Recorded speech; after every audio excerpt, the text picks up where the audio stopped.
আম্মু, ক্ষুধা লাগছে। টেবিলে খাবার রাখা আছে, খেয়ে নে। তোমার হাতে খাবো, খাইয়ে দিবা? দেখ পাগল ছেলে কি বলে, এত বড় হয়ে গেছে এখনো আম্মুর হাতে খেতে হবে? তুমি খাইয়ে দিবা কিনা সেটা বলো। ভাইয়া, তোর জন্য একটা খুশির খবর আছে। কি খুশির খবর? তোকে খাইয়ে দেওয়ার জন্য একটা লোক আনবো ভাবতেছি। ভাবি বানিয়ে বিয়ে করবি? আগে তোর বিয়ে দিব, তারপর আমি করব। আম্মু, এবার কিন্তু ওকে মারবো আমি। আম্মু, তুমি খাইয়ে দিবা কিনা তাই বলো। আচ্ছা দিতেছি। আমি কি করলাম তাহলে? আমাকেও খাইয়ে দিতে হবে? আচ্ছা দুজনকেই খাইয়ে দেবো, দাঁড়া খাবার নিয়ে আসতেছি। আম্মু রুম থেকে বের হতেই অরিনের গাল ধরে জোরে টেনে দিলাম। অরিনের সবচেয়ে অপছন্দের কাজ এটা। অরিন রেগে গিয়ে আমার চুল টেনে দিল। ভাই বোনের ঝগড়ার মধ্যে মন খারাপ উদাও হয়ে গেল। আর আম্মুর হাতে খাবার খেয়ে লাবণীর কথা ভুলেই গেলাম। আমার মন খারাপ থাকলে চানাচুর খাই, নয়তো আম্মুর হাতে খাবার খাই। মন খারাপ কোথায় চলে যায় নিজেও জানি না। খাওয়া দাওয়া শেষ করে ঘুমালাম একটু। বিকেলে ঘুম ভাঙতেই দেখলাম নীলা কল দিয়েছিল। আমি উঠে ফ্রেশ হলাম, তারপর ছাদে গিয়ে নীলাকে কল দিলাম। কলটা রিসিভ করতে নীলা বলল, হ্যালো। হ্যাঁ কল দিয়েছিলে দেখলাম। হ্যাঁ, কোনো সমস্যা আছে আপনার? সমস্যা কেন থাকবে? তাহলে? কিছু না, বলো কি বলবে। না, বলবো না। কেন বলবা না? কারণ আপনি তখন আমার কল রিসিভ করেন নাই। আমি অনেক রাগ করছি, তাই এখন বলবো না। আমি তখন ঘুমাচ্ছিলাম, তাই রিসিভ করতে পারিনি। আমি জানি না এত কিছু। আমি রাগ করছি, এখন যদি আপনি রাগ ভাঙাতে পারেন তাহলে কথাটা বলবো, নয়তো বলবো না। আচ্ছা, একটা কথার উত্তর দাও তো। কি কথা? তুমি বিয়ে করবা কবে? সেটা আব্বু আম্মু জানে। আমাকে বিয়ে করবে? মানে? মানে বিয়ে করবে আমাকে? তোমার আপু আর আমার ভাইয়া, আমি আর তুমি করবে বিয়ে? জানি না। আরে রাগ করলে নাকি? আমি তো মজা করতেছিলাম। ও, রাগ করিনি। আমি ভাবছিলাম সিরিয়াসলি বলছেন। আরে না, তোমার তো বিয়ের বয়স হয়নি। কি? আমার 18 বছর হয়েছে আরো 2 মাস আগেই। তারপরেও তুমি তো পিচ্ছি এখনো, কেমন জানি বাচ্চা বাচ্চা লাগে। আপনার সাথে কোনো কথা নাই। আচ্ছা ঠিক আছে, তুমি বাচ্চা না, বুড়ি। এবার ঠিক আছে? ধুর, রাখলাম, বাই। বলেই কল কেটে দিল। হা হা হা, মেয়েটাকে রাগিয়ে বেশ মজা পাইলাম। তবে আরেকটা জিনিস বুঝলাম, মেয়েটা আমাকে ভালোবাসে। আর বিয়ের প্রস্তাব দিলেও কোনো সমস্যা নাই। যেহেতু আমি জব করি, সেহেতু কোনো সমস্যা হবে না। কথা বলতে বলতে অনেকটা রাত হয়ে গেছে, খেয়ালই করিনি। রাতের আকাশ বরাবরই আমার ভালো লাগে। কেন জানি অন্ধকার খুব পছন্দ আমার। সবাই যেখানে দিনের বেলায় ঘোরাঘুরি করে, আমি সেখানে রাতে ঘুরি। রাতটাই কেন জানি ভালো লাগে। পকেট থেকে সিগারেটের প্যাকেট বের করে কেবলমাত্র সিগারেট ধরালাম, ঠিক তখনই অরিন ছাদে চলে আসলো। আমার হাতে সিগারেট দেখে বলতে শুরু করলো, ভাইয়া, তুই আবার সিগারেট খাচ্ছিস? আচ্ছা ফেলে দিতেছি। সব কয়টা আমাকে দে। কেন? দিতে বলছি, দে। আমি সিগারেটের প্যাকেটটা অরিনের হাতে দিলাম। ও সব কয়টা সিগারেট বের করে একটা একটা করে সব কয়টা সিগারেট ভেঙে ফেললো। এরপর বলল, এবার টাকা দে। ধর, 100 টাকা নে। 1000 টাকা লাগবে। একটা ড্রেস দেখছি, 1000 টাকা। শর্ট আছে, তুই দিবি এখন? কি? 1000 দিতে পারবো না। দাঁড়া, আম্মুকে ডাকতেছি। আম্মু! আরে থাম থাম, দিতেছি। যা, বিকাশ করলাম। আচ্ছা, খরচ সহ দিবি? আচ্ছা দিতেছি, তাও এবারের মতো মাফ কর। মানে আমি সব শুনেছি। আর এবার তোরও একটা ব্যবস্থা হয়ে যাবে। টাকা তো আর এমনি এমনি নিলাম না। সিগারেট খাওয়ার অপরাধে 1000 টাকা নিলে হারাম হয়ে যাবে। তাই একটা কাজ করে দিয়ে তারপর নিব। মানে? বলেই দৌড়ে চলে গেল। আমি মনে হয় এবার গেলাম, জানি না কি বলবে। সবার আদর পেয়ে একদম মাথায় উঠে গেছে। আমি শিওর এখন গিয়ে আব্বুকে বলে দিবে আমার আর নীলার কথা। আল্লাহ, এবারের মতো বাঁচিয়ে দাও। অরিন নিচে চলে গেল। মাথা ঘুরতেছে আমার। ও সব বলে দেওয়ার আগে আমাকে বলতে হবে, নয়তো আব্বু অন্য কিছু মনে করবে। তখন আবার ঝামেলা হতে পারে। তাড়াতাড়ি করে নিচে চলে গেলাম। আব্বু রুমে গিয়ে দেখি আব্বু আর আম্মু দুজনেই বসে আছে। আমি গিয়ে বললাম, আব্বু একটা কথা ছিল। কি কথা বল। আব্বু, আসলে কিভাবে যে বলি, সত্যি অনেক লজ্জা লাগতেছে। নিজের বিয়ের কথা নিজে কিভাবে বলবো বলেন? কে কি করলো সেটা দেখার বিষয় না, আমি কি করলাম সেটাই দেখার বিষয়। লজ্জা তো করবে, তাই না? এরপর আব্বু বলল, এত ভাবার কি আছে, যা বলার বলে দে। আব্বু আসলে আমি বিয়ে করতে চাই। কি বুঝি নাই, আবার বল। বিয়ে করবে? বিয়ে লুকিয়ে লুকিয়ে? আর কয়দিন প্রেম করবে? এইবার মনে হয় সব গেল, কারণ আব্বু প্রেম ট্রেম একদম পছন্দ করে না। এরপর আব্বু বলল, মানে কি? তাহলে কি এ এতদিন অপূর্ব তাহলে প্রেম করেছে আমাদের না জানিয়ে? কেউ কি জানিয়ে প্রেম করে নাকি? তা মেয়েটা কে শুনি? নীলা, কোন নীলা? আমার বড় ভাইয়ের হবু বউয়ের ছোট বোন। অপূর্ব, আমি কখনো ভাবিনি তুই এমন একটা কাজ করবি যা আমাদের সামনে থেকে। আব্বু আমি প্রেম করিনি, শুধু ভালো লাগছে তাই বলতে আসছিলাম যে ভাইয়ার আর আমার বিয়েটা একসাথে সেরে ফেললে কেমন হয়। আব্বু ধমক দিয়ে আমাকে বলল, চুপ কর বেয়াদব, কথা বলবি না একদম, চুপচাপ নিজের রুমে যা। আব্বুর কথা মতো রুমে চলে আসলাম, কিন্তু কেমন জানি লাগতেছে। আব্বু কি করবে কে জানে, দেখে তো খুব রেগে আছে মনে হলো। থাকলে থাকুক, তাতে আমার কি, বিয়ের বয়স তো হয়েছে, আর বেকার তো আর বসে নেই, বিয়ে করবই না কেন? বিয়ে না করালে পালিয়ে যাব, তবু লাবণীর সাথে এক বাড়িতে একা থাকা সম্ভব না, কখন কি ঘটে বলা যায় না। এখন নীলাই আমার সব, নীলাকে নিয়েই স্বপ্ন দেখতে হবে, তাকে নিয়েই বাঁচতে হবে। বসে বসে এসব কথা ভাবতেছি, এমন সময় অরিন রুমে ঢুকলো আর বলতে শুরু করলো, ভাইয়া, ব্যাড নিউজ আছে। কি ব্যাড নিউজ? আরে তোর বিয়ে হয়ে যাবে এবার। মানে হলো, আব্বু আর আম্মুর কথা শুনে যেটা বুঝলাম সেটা হলো, কালকে আব্বু আর আম্মু আবার যাবে ওদের বাসায়, আর তারপর নীলা ভাবির সাথে তোমার বিয়ে ঠিক করবে। কি সত্যি? হ্যাঁ সত্যি, তবে আমার মন খারাপ। কেন? তোর তো খুশি হওয়ার কথা, একসাথে দুইটা বিয়ে হবে বাড়িতে, আনন্দ করবি, মজা করবি। আরে ধুর, রাখ তোর মজা। আমার ইনকাম সোর্স বন্ধ হয়ে গেল, এখন হাত খরচ কই পাবো? মানে কি? মানে আর কি, তুই সিগারেট খাইতি আর আমি ওখান থেকে ইনকাম করতাম, এখন তো সব বন্ধ হয়ে যাবে। ভাবি তোকে তো আর সিগারেট খেতে দিবে না। আচ্ছা বোন, আমার কষ্ট পাস না, তোকে প্রতি মাসে 2000 করে টাকা দিব। কিন্তু কেন দিবি? আজকে আমার সব কাপড় তুই ধুয়ে দিবি, তাই। আমি পারবো না, এর আগেও তুই বলেছিলি কিন্তু টাকা দিস নাই। এবার দিব সত্যি। কসম? কসম। অরিনকে প্যান্ট শার্ট বের করে দিয়ে দরজা বন্ধ করে দিলাম। উপরের দিকে তাকিয়ে দেয়াল দেখতেছি, হঠাৎ বাদিকে চোখ পড়তেই পুরনো ডায়েরিটা চোখে পড়ে গেল। ডায়েরিটা বের করলাম, ডায়েরির প্রতিটা পৃষ্ঠায় ধুলো জমে গেছে। এটা তো শুধু ডায়েরি, আমার মনেই তো ধুলো জমে গেছে।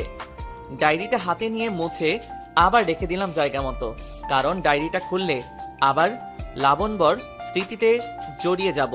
আর এর চাইতে ভালো নাই খুললাম, নিজেকে কেন আটকে রাখবো তার কাছে? লাবণী তো বন্দি নেই, মুক্ত পাখির মতো হাসছে, তবে আমি কেন বিরহ ব্যথায় কষ্ট পাচ্ছি এখনো? জানি এর কোনো উত্তর আমার কাছে নেই, তাই নিজেকে প্রশ্ন করে বৃথা সময় নষ্ট ছাড়া আর কিছুই না। কি ভেবে আবারও ছাদে গেলাম, গিয়ে নীলাকে কল করলাম। 2 বার রিং হতেই কলটা রিসিভ করলো। কলটা রিসিভ করতেই আমি বললাম, হ্যালো। হ্যাঁ বলো। আমি তখনও বুঝে উঠতে পারিনি এটা নীলা নাকি লাবণী, তাই আবার বললাম, কি করো? আমি লাবণী। কথাটা শোনার পর বুঝতে পারলাম এটা লাবণী, নীলা নয়। হঠাৎ করে বুকের ভেতর ছ্যাপ করে উঠল, মনে হলো ইমোশনগুলা সব উপরের দিকে উঠে আসতেছে। এক একটা দীর্ঘশ্বাস যেন সব ইমোশন বের করে দিচ্ছে। আমি কোনো মতে বললাম, নীলা কোথায়? আব্বুর রুমে। ও, ওকে একটু ডেকে দাও, কথা আছে ওর সাথে। কি কথা আমাকে বলো। সুযোগ পাইছে এবার, কষ্ট দিছো আমাকে তুমি, এইবার তোমাকে জ্বালাবো আমি, দেখি কতটা সহ্য করতে পারো। আমি কোনো কিছু না ভেবে বলেই দিলাম, নীলার সাথে আমার বিয়ে নিয়ে কথা হবে কালকে, তাই ওর সাথে কিছু কথা ছিল, একটু ফোনটা ওকে দেওয়া যাবে? নীলার সাথে তোমার বিয়ে মানে? তোমার মাথা ঠিক আছে? আমার মাথা হাত পা সব ঠিক আছে। এবার ওর কান্না মিশ্রিত কণ্ঠটা শুনলাম। অপূর্ব, তুমি কি সিরিয়াসলি বিয়ে করবা? বিয়ে তো করতেই হবে তাই না? ভাবলাম একসাথে করে ফেলি, একসাথে থাকতে না পারলাম, বিয়ে তো করতে পারবো তাই না? ওর ফুপিয়ে ফুপিয়ে কান্নার আওয়াজটা আমাকে কষ্ট দিতে লাগলো, তবে পুরনো কথা মনে পড়ে আর কষ্ট লাগলো না। কতটা পেইন সে আমাকে দিছে। আমার সামনে দিয়ে বাইকে করে ঘুরছে, দেখিয়ে দেখিয়ে প্রেম করছে, তখন তো তার কষ্ট হয়নি, আজ কেন হচ্ছে? লাবণী তো খুশি থাকার কথা, সে যেমন ছেলে চাইতো তেমন ছেলে পেয়েছে, টাকাওয়ালা, হ্যান্ডসাম, বলতে দ্বিধা নেই। আমার বড় ভাই আমার চাইতেও দেখতে ভালো আর অনেক রোমান্টিক, তাহলে কেন পারছে না সে তাকে নিয়ে সুখে থাকতে? এসব ভাবতে ভাবতেই ফোনের দিকে তাকালাম আর বললাম, হ্যালো। আচ্ছা আমি নীলাকে ফোন দিতেছি, কথা বলো। আচ্ছা ঠিক আছে, 2 মিনিট পর নীলার কণ্ঠ শুনতে পেলাম। আবার ফোন কেন দিছেন? একটা কথা জানার ছিল। কি কথা? আমাকে বিয়ে করবা? কি বলেন এগুলা? যা বলি তার উত্তর দাও, নয়তো অন্য মেয়ে দেখতে হবে। অন্য মেয়ের দিকে তাকালে না চোখ উপরে তুলে নেব। তার মানে বিয়ে করবা? আমার লজ্জা লাগতেছে, রাখি, বাই। আর শুনো, আরেকটা কথা জানার ছিল। কি কথা? তোমার বয়ফ্রেন্ড আছে? বিয়ের প্রপোজাল দিয়ে এখন আসছে বয়ফ্রেন্ড আছে নাকি জানতে। সরি, আসলে আমি জানতাম না তোমার বয়ফ্রেন্ড আছে। আমি মানা করে দিতেছি বাবাকে। বেশি বুঝেন কেন এত? শোনেন, আমার বয়ফ্রেন্ড নাই। ফোনটা কেটে গেল। লজ্জা পাইছে। আপন মনে হেসে উঠলাম। মনে হয় এবার সত্যি নীলার প্রেমে পড়ে গেছি আমি। উত্তেজনা কাজ করছে ভিতরে, কি হবে কালকে সেটাই ভেবে। তবে মনে হয় না খারাপ কিছু হবে, কারণ ভাইয়ার সাথে লাবণীর বিয়ে ঠিক হতে পারলে আমার সাথে নীলার কেন হবে না? এত চিন্তা করে লাভ নেই, এর চাইতে ভালো ঘুমিয়ে পড়ি। যা হয় কালকে দেখা যাবে। পরের দিন সকালে ঘুম ভাঙলো আব্বুর ডাকে। এই যে ওঠেন, সকাল হয়ে গেছে। আব্বু, এত সকালে ডাকতেছো কেন? 9টা বাজে, এখনো সকাল? ও, অফিসের সময় হয়ে গেছে? আজকে অফিসে যেতে হবে না। কেন? আপনার জন্য মেয়ে দেখতে যাব। উঠেন তাড়াতাড়ি। কোন মেয়ে? আছে একজন, আমার বন্ধুর মেয়ে। তুই যা করছস, কখনো আবার কার সাথে পালিয়ে যায় বলা তো যায় না, তাই তোকে বিয়ে করাবো তোর ভাইয়ের সাথে। কিন্তু আমি তো নীলাকে। নীলাকে? কি? কিছু না। তাড়াতাড়ি আয়, সবাই অপেক্ষা করতেছে তোর জন্য। আচ্ছা তুমি যাও, আমি আসতেছি। আব্বু আবার কি শুরু করলো আল্লাহই ভালো জানে। কোন মেয়েকে আবার ধরে আনবে? যাই হোক, আমি ডিরেক্ট বলে দিব আমার পছন্দ হয়নি। নীলাকে ছাড়া কাউকে বিয়ে করব না আমি, এটাই ফাইনাল। গোসল করে রেডি হয়ে বের হলাম। আব্বু, আম্মু আর অরিন বসে আছে নিচে। নিচে যেতেই অরিন আমার দিকে তাকিয়ে মুচকি হেসে দিল। বোনটাও যা হইছে, সবার আদর পেয়ে একদম দুষ্টু হয়ে গেছে। আব্বু আম্মু আমাকে দেখে বের হতেই অরিনকে বললাম, ও তুই তো বললি নীলার সাথে আমার বিয়ে। আমি শুধু শুনছি তোকে বিয়ে করাবে। আমি ভাবছি নীলার সাথে করাবে, তাই বলছি। আমি কি জানতাম নাকি যে আব্বুর বন্ধুর মেয়ের সাথে তোর বিয়ে ঠিক করবে? ভালো করছস। আমার লাইফটা শেষ হয়ে যাবে যদি নীলাকে বিয়ে না করতে পারি। মেয়েটাকে অনেক ভালোবেসে ফেলছি। তা তো আসবেই। আমার বড় ভাইয়ের বইয়ের ছোট বোন বলে কথা, ভালোবাসতে হবে না? তবে আফসোস, তোর বিয়ে অন্য কারোর সাথে। এত কথা না বলে চল এখন দেখি কোন পেতনির সাথে বিয়ে করাই। চল। কথা বলতে বলতে গিয়ে গাড়িতে উঠলাম। ড্রাইভার নাই, তাই নিজেকেই ড্রাইভ করতে হবে। সবাই গিয়ে পেছনে বসলো। নিজেকে ড্রাইভার মনে হচ্ছে, তাই অরিনকে ডাক দিয়ে সামনে আনলাম। অরিন সামনে এসে আমাকে বলল, কি ব্যাপার? কি আর ব্যাপার, সবাই পেছনে বসলে নিজেকে ড্রাইভার মনে হয়, তাই তোকে সামনে আনলাম। আচ্ছা চলো। কিন্তু যাবোটা কোথায়? আপু, ভাইয়া জিজ্ঞেস করতেছে কোথায় যাবে। কোথায় আবার? সে যাকে ভালোবাসে তার বাসায় লুকিয়ে প্রেম করার শাস্তিস্বরূপ তাকে বিয়ে করানো হবে। আব্বুর কথা শুনে সেই লেভেলের খুশি লাগছে। মিথ্যা বলল কেন তাহলে? মজা নিচ্ছে আমার সাথে, আমিও শোধ নিব এর। আমাকে টেনশনে রেখে মজা নেওয়ার। নীলাদের বাসার সামনে এসে গাড়ি থামালাম। তারপর আব্বুর পেছন পেছন বাসায় ঢুকলাম। কেন জানি আজকে অনেক লজ্জা লাগছে। বুঝলাম সেদিন ভাইয়ারও সেম অবস্থা হয়েছিল। বাসার ভিতরে ঢুকে একজোড়া চোখ খুঁজতে লাগলাম, কিন্তু কোথাও পেলাম না চোখ জোড়া। আব্বুর সাথে গিয়ে বসলাম সোফায়। কিছুক্ষণ পর নীলার আব্বু আসলো। নীলার আব্বুকে দেখে আমার আব্বু বলে উঠল, কেমন আছেন? জি আলহামদুলিল্লাহ, আপনি? জি ভালো। রাতে যা বললাম সেটার ব্যাপারে কথা বলতে আসলাম। মেয়েকে দেখুন, তারপর না হয় কথা বলি। ডাকুন। এদিকে আই তো মা। ভীষণ অস্থিরতা কাজ করছে মেয়েটাকে দেখার জন্য। মনটা ভীষণ ব্যাকুল হয়ে পড়ছে। হঠাৎ দরজা ঠেলে বের হয়ে আসলো নীলা। কালো শাড়িতে পরেছে, হালকা মেকআপ আর হালকা লিপস্টিক। অন্যরকম লাগছিল তাকে। ইচ্ছে হচ্ছিল এখনই হাতটা ধরে ফেলি সারা জীবনের জন্য। বাহিরে কি ঘটছে সেদিকে আমার ভ্রুক্ষেপ নেই। আমি হারিয়ে গেছি নীলাতে। কেউ পারবে না আর আমায় সামলাতে। ঘোর কাটলো অরিনের ডাকে। এই ভাইয়া, হ্যাঁ বল। এদিকে আয়। বল। ভাবিকে নিয়ে রুমে যা, কথা বল। আচ্ছা, বুঝতে পারছি না কেন আলাদা রুমে যেতে হবে। দেখছিলাম তাকে দেখতে থাকি না, কেন বারবার যেতে হবে আলাদা রুমে? ঘোরটাই কেটে গেল। তবে আজকে তো সে নেশার মতো কাজ করছে। যতবার দেখতেছি ততবারই মাতাল হয়ে যাচ্ছি। পারফিউমের গন্ধে অবস্থা অনেকটাই খারাপ।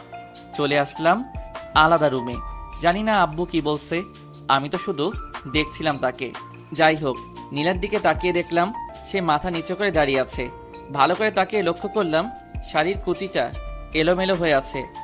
তার মানে নীলা শাড়ি পরতে জানে না। আমিও তো পরাতে পারি না। কি হবে তাহলে? ধুরো, এত রোমান্টিক হয়ে কি হবে? সে নিজেই শিখে যাবে। দুজনেই চুপচাপ, এ যেন নীরবতা পালন করছে এমন কিছু। কি বলবো, কি বলা উচিত কিছুই বুঝতে পারছি না। মেয়েটাও চুপ করে আছে।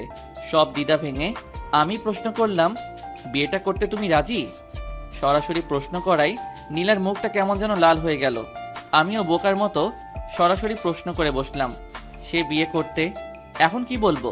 হার্টবিট অলরেডি অনেকটাই বেড়ে গেছে। এবার আর তাকে প্রশ্ন না করে নিজেই বলতে লাগলাম, তোমাকে সেই প্রথম দিন দেখেই প্রেমে পড়ে গেছি। যেহেতু ভাইয়ার বিয়ে আর মাত্র 15 দিন বাকি, তাই প্রেম করার সুযোগ নাই। খুব ইচ্ছা ছিল প্রেম করে বিয়ে করব। চলো না এই বাকি 15 দিন প্রেম করি, তারপর বিয়ে। যদি থাকো রাজি, বিয়ে ঠিক করব আজই। Neela, will you marry me? Yes I will. Neela কথাটা বলেই লজ্জায় আমার বুকে মুখ লুকালো। শিওর হয়ে গেলাম সেও আমাকে ভালোবাসে। নীলাকে শক্ত করে জড়িয়ে ধরলাম।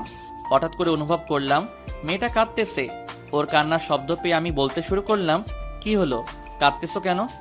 জানেন, আমি আপনাকে প্রথম দেখেই প্রেমে পড়ে গেছি। আমি ভেবেছিলাম পালিয়ে বিয়ে করব, কিন্তু আমাদের তো বিয়ে ঠিক হয়ে গেছে। এখন কি হবে? ও আল্লাহ, আমারে উঠাইয়া নাও। এই মেয়ে বলেটা কি? নীলার কোমরে হাত রেখে টান দিতেই আমার বুকের সাথে এসে আটকে গেল। এমন সময় দরজায় টোকা পড়লো। উফ, এখনই আসতে হলো।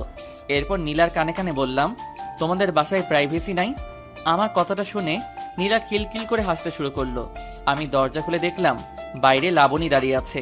লাবণী আমাকে দেখে কেমন জানি হয়ে গেল, ছটপট ভিতরে ঢুকে গেল। আর আমিও কিছু না বলে বাইরে চলে আসলাম। হবু বউয়ের সামনে এক্স গার্লফ্রেন্ডকে কি বলবো? আমি এসে বসলাম আব্বুর পাশে। তারা কথা বলতেছে আর হাসতেছে। মনে হয় বিয়েটা কনফার্ম। একটু পর আম্মু আমাকে বলল, অপূর্ব, তোর মতো কি? আমি কি বলবো, তোমরা যা বলবে তাই হবে। তাহলে আর কি, আগামী মাসের 12 তারিখে তোদের বিয়ে। আচ্ছা আব্বু, আমি আসতেছি, আমার একটু কাজ আছে। আমিও যাবো, চল। আচ্ছা যা। সালাম দিয়ে বাহিরে চলে আসলাম। বাহিরে আসতেই অরিন আমাকে বলল, কিরে ভাইয়া, তোর কি মন খারাপ? না, মন খারাপ কেন হবে? যাকে চাইছি তার সাথে তো বিয়ে, মন খারাপ কেন হবে? জানি না, বাট মনে হচ্ছে মন খারাপ। আরে না, মন খারাপ না, এমনি মাথা ব্যথা করতেছে। তবে যাই বলিস না কেন, নীলা ভাবে চাইতে লাবণী ভাবে দেখতে সুন্দর। বলছে তোরে নীলা দেখতে সুন্দর, লাবণী চাইতে একটু খাটো শুধু, আর কিছু না। ওই হলো, নিজের বইয়ের প্রশংসা আর করতে হবে না। হুঁ, বাদ দে। ভাবতেছি তোর জন্য ছেলে দেখবো, একসাথে 3টা বিয়ে হবে বাড়িতে, খরচ কম হবে। ভাইয়া, খারাপ হয়ে যাবে কিন্তু। আমি এখন বিয়ে করব না, ঠিক আছে? তাহলে ঠিক আছে, যখন ইচ্ছা করিস, এখন চুপ থাক। ওকে। বাসায় এসে গোসল করলাম। ভালো লাগছে না কেন জানি। একটা ঘুমের ট্যাবলেট খেয়ে ঘুম দিলাম, কিন্তু বেশিক্ষণ ঘুম হলো না। ফোন কলের শব্দে ঘুমটা ভেঙে গেল। তাকিয়ে দেখি নীলার কল। হ্যালো। কি করেন? এই তো ঘুমাচ্ছিলাম। তুমি? ভাবতেছি কি ভাবতেছো? কত তাড়াতাড়ি কত কিছু হয়ে গেল, তাই না? অনেক কিছু হয়ে গেছে। সামনে তো আরো অনেক কিছু হবে। এখন বলো, কি জন্য কল দিছো? আজকে একটু ঘুরতে বের হব তোমার সাথে, তাই। ভাবিকে নিয়ে আসবা? না, একাই আসবো। আর আপু তো শপিং এ গেছে তোমার ভাইয়ার সাথে। কি? হ্যাঁ, এত অবাক হওয়ার কি আছে? আর 14 দিন পরই তো বিয়ে। এখন থেকে শপিং করবে না তো কখন করবে? আমি এই জন্য অবাক হইনি। অবাক হয়েছি তুমি এখনো শপিং এ যাও নাই, তাই। আমি কি একা একা শপিং এ যাব নাকি? না, একা কেন যাবা? এখন আমার সাথে যাবা। রেডি হয়ে নাও তাড়াতাড়ি। সত্যি নিয়ে যাবেন? না, মিথ্যা মিথ্যা নিয়ে যাব।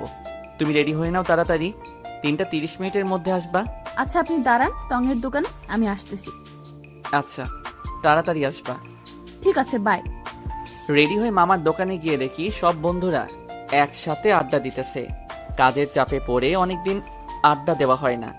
গিয়ে বসলাম ওদের সাথে। কিরে, কি খবর? তোকে তো আর দেখাই যায় না। কেমনে দেখবি, সারাদিন তো অফিসেই থাকি। তা ঠিক, তবে বাবার এত টাকা কি করবি? তোর চাকরি করার কি দরকার? শোন ভাই, তোদের বাবার টাকা আছে, তোরা বসে বসে খা, আমারে জ্ঞান দিস না। আচ্ছা ঠিক আছে, আজকে রাত 9টায় পার্টি আছে, তুই আসবি। কিসের পার্টি? আমার গার্লফ্রেন্ডের বার্থডে। আচ্ছা আসবো। আমি বাহিরের দিকে তাকিয়ে দেখি নীলা আসতেছে, তাই আমি ওদেরকে বললাম, দোস্ত, একটা জিনিস বলা হয়নি। কি? 12 তারিখ আমার বিয়ে, সবাই আসবি, কার্ড পাঠায় দিবনি। কি বলিস? কেমনি কি? আর বলিস না, বড় ভাইয়ের জন্য মেয়ে দেখতে গিয়ে এক বাড়িতে দুইটারে পছন্দ হয়েছে। কি আর করার, আব্বা বিয়ে করাইব এখন। হ্যাঁ ভালো, সবাই দেখি বিয়ে করতেছে, তুই বিয়ে করলে আর 2 জন বাকি। আচ্ছা দোস্ত থাক, রাতে কথা হবে, নীলা আসতেছে। অপূর্ব? নীলা মানে? তোকে রাতে সব বলবো, এখন যাই, বাই। নীলা এসে দাঁড়িয়ে আছে, খেয়ালই করিনি।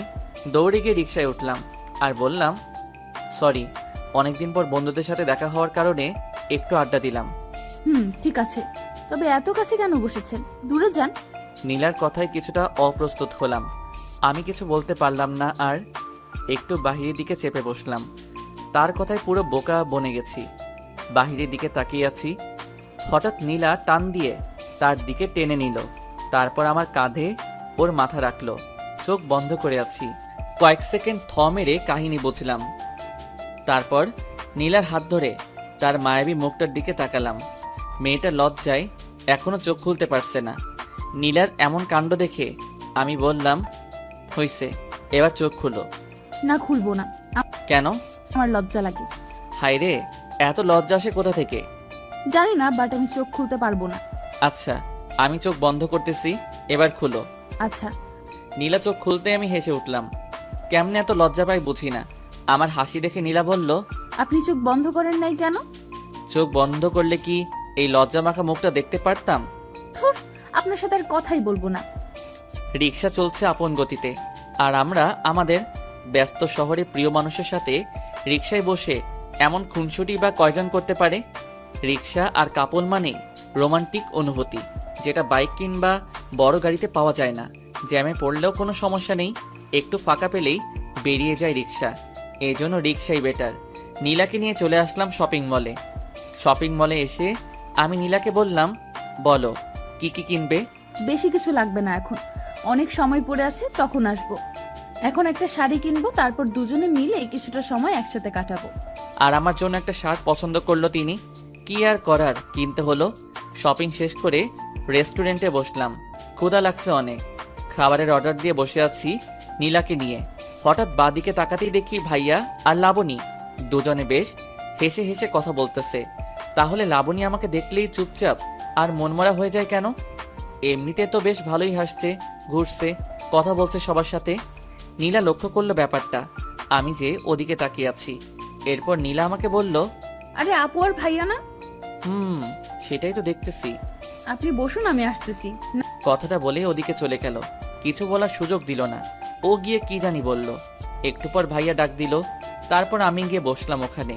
ভাইয়া আমাকে বলল, এখানে কি করিস? তুমি কি করো? আমি তো তোর ভাবিকে নিয়ে শপিং করতে আসছিলাম, ক্ষুধা লাগছে তাই এখানে আসলাম। আমিও সে কারণেই আসছি, খাবার এসে গেছে। নীলা আর ভাইয়া বেশ খুশি, তারা কিছু জানে না তাই চুপ হয়ে গেছি আমি আর লাবণী। খাচ্ছি কম আর ভাবছি বেশি। কি একটা গন্ডগোল লেগে গেল আমার জীবনে। এক্স গার্লফ্রেন্ড ভাবি হতে চলেছে, আর প্রতিদিন তার সাথেই বারবার দেখা হচ্ছে। না পারছি নিজেকে আটকাতে, না পারছি কিছু বলতে। লাবণীকে ছেড়ে এবার নীলার দিকে তাকালাম। বেশ হাসি খুশি মেয়েটা, মেয়েটার হাসিটা পাগল করার মতো। এই টানে পড়ে থাকতে চাই, আর চাই না পুরনো মায়ায় বন্দি থাকতে। পুরনো মলিন স্মৃতির পাতায় নিজেকে বন্দি রাখতে চাই না। লাবণী তো আমার মনের কথা বোঝেনি আমার ভালোবাসা। তাহলে কেন পড়ে থাকবো তাকে নিয়ে? এখন আমার ইচ্ছা শুধুই তাকে জ্বালানো, আর কিছু না। এখনো এতটাও নীলার মায়ায় পড়িনি, তাই হয়তো পারতেছি না। তবে পারবো, তাকে দেখিয়ে দিব তাকে ছাড়া আমি অচল না। অবশ্য দেখানোর খুব বাকিও নাই, বিয়েটা তো কনফার্ম। হঠাৎ করে ভাইয়া আমাকে বলে উঠল, কি রে, খাচ্ছিস না কেন? কই, খাচ্ছি তো। বুঝতে পারছি, তোরা থাক। লাবণী চলো, আমরা অন্য কোথাও যাই। ওকে চলো। অর্ধ কান্না মিশ্রিত চোখে আমার দিকে তাকালো লাবণী। আমি নীলার হাত চেপে ধরলাম, তাকে দেখানোর জন্য। নীলা চোখ বড় বড় করে আমার দিকে তাকালো। আমি আরো শক্ত করে চেপে ধরলাম নীলার হাত। লাবণীর চোখে খুব কষ্ট হচ্ছে নাকি জ্বলছে, যাই হোক তার চোখে জল দেখে মনটা একটু হলেও শান্তি পেল। জানি না কেন, তবে প্রতিশোধ নিতে আমার খারাপ লাগছে না, পৈশাচিক আনন্দ হচ্ছে। সেও তো করছে, আমার ভালোবাসা ইমোশন সব নিয়ে খেলছে। তখন লাবণী মজা নিছে, এখন না হয় কিছুটা সময় আমিও খেললাম। লাবণী চলে গেছে ভাইয়ার সাথে, আর নীলা হাত ধরে টানাটানি করছে। তাকিয়ে দেখি বেশ শক্ত করে ধরেছি। ইস, কাচের চুড়িটা আর একটু হলে হাতটা কেটে যেত। লাল হয়ে গেছে। তাকিয়ে দেখি নীলার চোখেও জল। মেয়েদের চোখে এত জল কোথায় থেকে আসে কে জানে। ওর চোখে জল দেখে আমি বললাম, সরি, আসলে আমি খেয়াল করিনি। ব্যথা পাইছো তুমি? নীলা মাথা নাড়িয়ে বলল। না, অথচ নীলার চোখ দেখে স্পষ্ট বুঝতে পারছি সে ব্যথা পাইছে। হাতটা আলতো করে ধরলাম। এবার হাতটা কাছে টেনে নিয়ে আলতো করে একটা কিস করলাম। এবার চোখ দিয়ে পানি বেরিয়ে গেছে তার। লজ্জায় মাথা নিচু করে ফেলছে অলরেডি। সত্যি বলতে তার এই লজ্জা মাখা চেহারাটা দেখতে আমার সবচেয়ে বেশি ভালো লাগে। নিজেকে হারিয়ে ফেলতে ইচ্ছে করে নীলার মাঝে। তার চোখের দিকে তাকালে বুঝতে পারি তার চোখে কতটা গভীরতা আছে, যেখানে আমি একবার পড়ে গেলে যখন তখন হারিয়ে যাব। সত্যি কিছু মানুষের চোখ আছে যেগুলা অত্যন্ত গভীর এবং মায়াভরা। একটা মানুষকে বশ করার জন্য শুধু অবাক করা চোখের চাহনি আর মায়াভরা হাসিটাই যথেষ্ট, যা নীলার মধ্যে রয়েছে। পাগল করার মতো চাহনি নীলার। হুট করে নীলা আমাকে বলল, যে কোথায় হারালেন আবার? তোমার চোখে। কি সব বলেন আপনি? বুঝি না কিছুই। আমি প্রেমের ভাষায় কথা বলি, আমাকে ভালোবাসো, সব বুঝতে পারবে। ঠিক আছে, শিখিয়ে দেন কিভাবে ভালোবাসতে হয়। শিখাবো? হ্যাঁ, সত্যি শিখাবো? শিখানো। ভেবে বলো, শিখাবো? না, আপনার সাথে থাকলে এমনিতেই শিখে যাব। ও আচ্ছা, তাই নাকি? তাহলে তো সাথে সাথেই থাকা লাগবে। এবার চলুন, সন্ধ্যা হয়ে গেছে, বাসায় যেতে হবে। আচ্ছা আসো। বিল দিতে গিয়ে শুনলাম ভাইয়া বিল দিয়ে গেছে। বাহ, ভালো কাজ করছে, কিছু টাকা বেঁচে গেল। এরপর বাহিরে এসে রিক্সা নিতে গেলাম। ঠিক তখনই নীলা বাধা দিয়ে বলল, রিক্সা লাগবে না হেঁটেই যাব? 1 ঘন্টা সময় লাগবে হাঁটলে। তো চলুন, 1 ঘন্টা হাঁটবো আপনার সাথে, আমার কোনো সমস্যা নেই। আপন মনে হেসে উঠলাম। নীলা মনে হয় প্রেমের ভাষা শেখার চেষ্টা করতেছে। চেষ্টা করতে থাকুক, ক্ষতি কি? ব্যস্ত রাস্তার পাশে হেঁটে চলেছি দুজন। নীলার হাতের সাথে আমার হাতের ছোঁয়া লাগছে বারবার। অনুভব করতেছি তাকে। ভিতরটা কেমন একটা ফিল হচ্ছে, বলে বোঝানো যাবে না। বারবার ছোঁয়া লাগছে কিন্তু হাত ধরছি না। দেখি নীলা কি করে। আমি চাই সে আমার হাতটা ধরুক। এবার হঠাৎ নীলা আমার হাতটা ধরে ফেললো। মাথাটা নিচু করে হাঁটছে নীলা। আমি হাঁটছি উপরের দিকে তাকিয়ে। রাতের আকাশ দেখতেছি আর দুজন হাতে হাত রেখে হাঁটতেছি। সত্যি এইভাবে রাতের আধারে প্রিয় মানুষকে সাথে নিয়ে হাতে হাত রেখে পথ চলাটা খুবই সৌভাগ্য মনে করি। আল্লাহ যেন সেই সৌভাগ্যবান ব্যক্তিদের মাঝে আমাকেও রাখেন, সেই কামনা করি। কতক্ষণ হয়েছে জানি না, দুজনে হাঁটতেছি, এখনো হাত ছাড়িনি। নীলা ছাড়িনি, আমিও ছাড়িনি। ব্যাপারটা কিছুটা এরকম, তুমি না ছাড়লে আমিও ছাড়বো না। মেইন রোডটা ছেড়ে এবার বাসার রাস্তায় হাঁটতেছি। নীলা হাঁটতে পারছে না, একটু পরপর দাঁড়িয়ে পড়ছে। বুঝতে পারলাম কষ্ট হচ্ছে হাঁটতে, তাই আমি বললাম, কি হয়েছে? পায়ে ব্যথা করছে, হাঁটতে পারছি না। রিক্সা নিব? না, তাহলে? কষ্ট হলেও হাঁটবো আপনার সাথে সারাটা রাস্তা। বাকিটা জীবন তো আপনার সাথেই হাঁটতে হবে। এখন থেকেই না হয় শুরু করে দিই। তুমি অলরেডি প্রেমের ভাষা শিখে গেছো। হয়তো, কিন্তু আমি সত্যিই চাই আপনার সাথে সারা জীবনের বাকি রাস্তাটা পার করতে। এবার আর কোনো কথা না বলে নীলাকে কোলে তুলে নিলাম। পুতুলের মতো মেয়েটা বুকে মাথা রেখে চোখ বন্ধ করে চুপচাপ শুয়ে আছে। লজ্জায় কাঁপছে মেয়েটা, কিছুটা ভয়েও। ভয়ে ভয়ে জিজ্ঞেস করলো, এটা কি করলেন? বাকি রাস্তাটা তো আমার সাথে হাঁটবে। এখন যদি পায়ে ব্যথা করে তাহলে বাকি রাস্তা কিভাবে হাঁটবে? তাই একটু সাহায্য করলাম তোমাকে। মানুষ দেখছে তো? এটা মেইন রোড না, আশেপাশে একটাও মানুষ নেই। তারপরও আমার লজ্জা লাগতেছে, আমি হেঁটে যাব, নামিয়ে দিন আমাকে। লজ্জা লাগলে চোখটা বন্ধ করে থাকো। নীলাও চুপ, আমিও চুপ। নিঃশব্দে হেঁটে চলেছি আমি। আকাশে মেঘ জমেছে, শুধু বৃষ্টি নামাটাই বাকি। তুমি চাইলে বৃষ্টি, মেঘ ছিল রাজি, অপেক্ষা শুধু বর্ষণে। হঠাৎ ঝুম করে বৃষ্টি নেমে গেলে খারাপ হতো না। আজ হঠাৎ বৃষ্টিটাকে খুব মিস করছি। যদি বৃষ্টি নামতো। মনে মনে প্রার্থনা করতেছি যাতে বৃষ্টি নামে। হঠাৎ মেঘের গর্জনে নীলা আমাকে শক্ত করে জড়িয়ে ধরল। তারপর শুরু হলো বৃষ্টি। আল্লাহকে মনে মনে ধন্যবাদ জানালাম। নীলা মেঘের গর্জন শুনে ভয়ে চুপসে গেছে। সেই সাথে অঝরে বৃষ্টি, দুজনে ভিজে একাকার।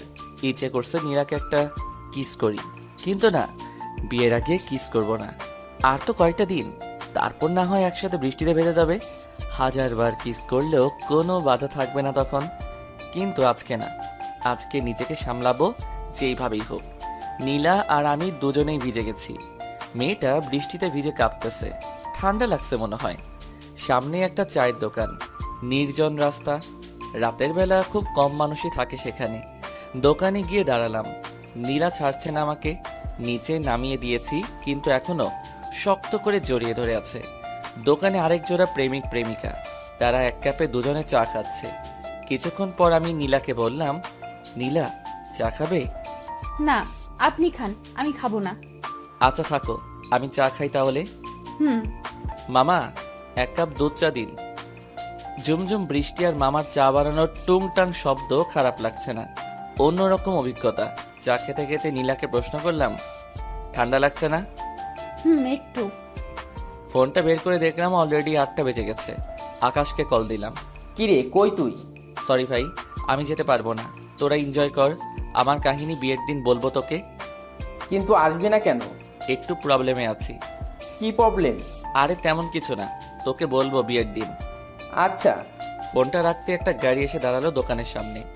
গাড়ির গ্লাস খুলে ভাইয়া ডাক দিল, কিরে, এখানে কি করিস? আরে বৃষ্টির মধ্যে আটকে গেছি। গাড়িতে ওঠ। শালার এই লাবণীর সাথে বারবার দেখা কেন হয়? নীলা এখনো ছাড়েনি আমাকে, আর মনে হয় ছাড়বেও না। এমন একটা ছক কষেছে মাথায়। নীলাকে আবার কোলে তুলে নিলাম। গাড়ির ভিতর থেকে ভাইয়া আর ভাবি, মানে লাবণী, দুজনেই দেখছে ব্যাপারটা। লাবণীর অবস্থা করুন, ওর চেহারাটা দেখে হাসি পাচ্ছে। নীলাকে গাড়িতে নিয়ে বসালাম। এখনো জড়িয়ে ধরে রেখেছে আমাকে। তার এখন লজ্জা লাগতেছে না। ভাই আর তার বড় বোনের সামনে সে আমাকে জড়িয়ে ধরে আছে। এমনিতে তো অল্পতেই লজ্জায় লাল হয়ে যায়। ভাইয়া গাড়ি চালাচ্ছে। হঠাৎ করে সামনে তাকিয়ে দেখি লাবণী গাড়ির ভিতরে গ্লাসটায় তাকিয়ে আমাদেরকে দেখতেছে। দেখুক, তাতে আমার কি? আমি তো ভালোবেসে ফেলছি নীলাকে।